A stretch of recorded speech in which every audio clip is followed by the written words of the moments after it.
So today we will see a very important topic in the vectors. So already we covered some of the topics.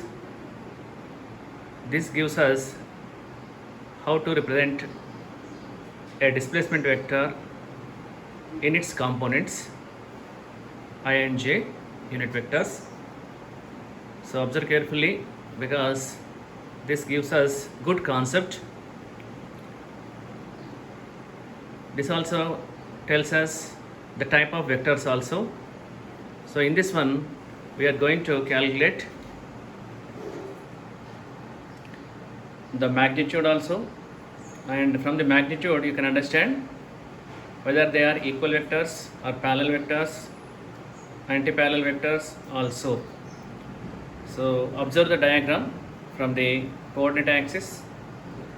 In the rectangular coordinate system we have taken some of the displacement vectors.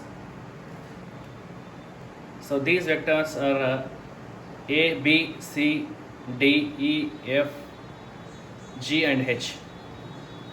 So from this one, express each vector in its components.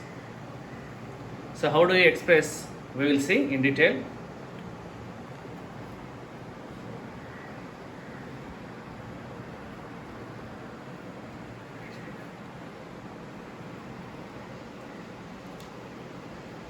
Let us take first vector A.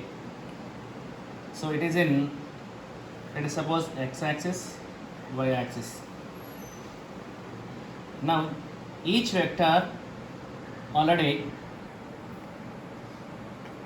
vector can be represented with an arrow mark. You can understand that it is a head and it is a tail. Now from these all the vectors I am giving you important concept. The magnitude will be more whose length is more. You can see here it is shorter. So observe A vector and D vector and F, H, G.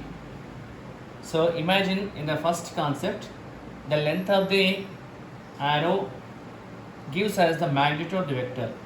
Easily you can say that whose length is more, it has more magnitude. Now our concept of the expression in each its component from understanding its head and tail. So tail is nothing but a starting location, head gives us ending location or end point. Now let us say A vector, how do you write? Vector A. So what about the, let us see on the x-axis, let us see now. So along the x-axis the vector I, unit vector is I cap. Along the y-axis unit vector is j cap. So now it is starting from 6 and you see the y coordinates 1. So along y-axis used to say j cap, along x-axis we used to say I cap. So now the starting position is 6 and 6 units you can say it is 1. Along the x-axis it is 1 and it is 5. So now the displacement vector can be written along the x-axis. Now the end head is at 5. You can say phi I cap. You have to subtract initial final minus initial. Initial is 1. So 1 I cap plus, what about the along the y-axis, observe carefully, along y-axis 6 and the end point is at 1. So you have to write like this, j cap 1 j cap minus 6j.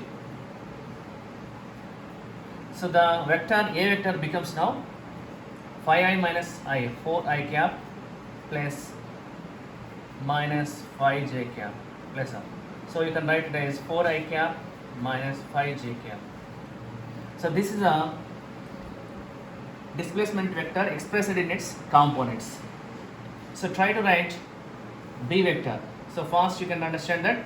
So whether the B vector consists of any y component or not, observe carefully. When the vector is parallel to any axis, then there is no another axis component. So it is parallel to x axis, so we have to understand it is starting from 6 and it says 10. So B vector can be written as vector B is equal to, so 10 along the x-axis the component is I. So 10I minus 6I. So is equal to 4I cap. So there is no y component here. That is why, because it is parallel to x-axis only, there is no y component, so we didn't get any y value. So B vector is 4I. Third one, C vector. Observe carefully, C vector is parallel to which one? C vector is parallel to y-axis. So you have to understand there is no x component. So it's starting from 0 ends at 3. Let us say it's 3. So initial position is 0, final position is 3. So C vector can be written as 3j cap minus 0j cap is equal to 3j cap. So second one in the B, it's parallel to x-axis, C is parallel to y-axis. So automatically you can imagine that when you don't get any I component, so the vector is parallel to that axis, you can understand. So fourth one we will see first, D vector. So D vector is along the negative x-axis. So starting position is 2, minus 2, ends at minus 8. So initial minus final you can write, final minus initial. So minus 8 I cap minus of minus 2 I plus whatever the y components, it is positive y axis. Initial is 6, final is 1. So 6 j minus 6 j. So what do you get here? Minus of minus plus minus 8I. So it is minus 6y cap minus 5j cap. So now observe carefully while you are writing in the negative x-axis and positive y-axis. Only the consideration is you have to take initial and final. So observe carefully the initial and final points. What are the E vector? Vector E starts from minus 7 along x-axis, ends at minus 2. So what you can write along the, it is minus coordinates. So what you can write here? Initial is minus 7, final is minus 2. So minus 2I minus of minus 7I plus whatever the y-axis, it is a negative y-axis. So starting at minus 2, ends at minus I. So minus 5j minus of minus 2j.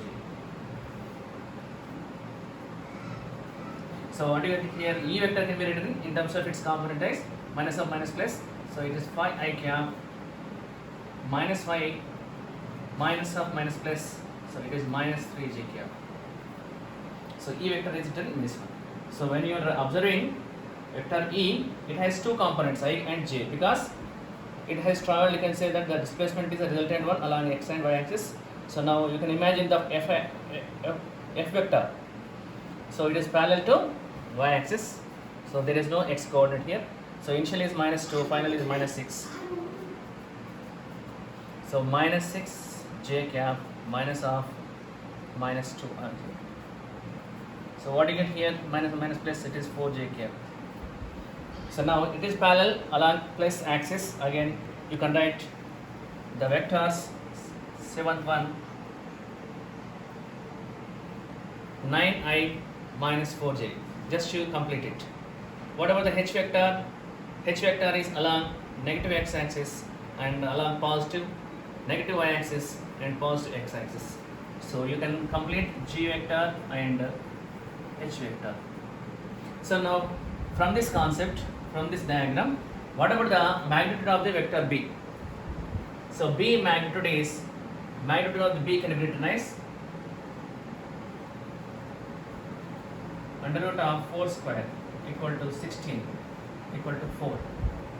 Suppose if I take same another vector,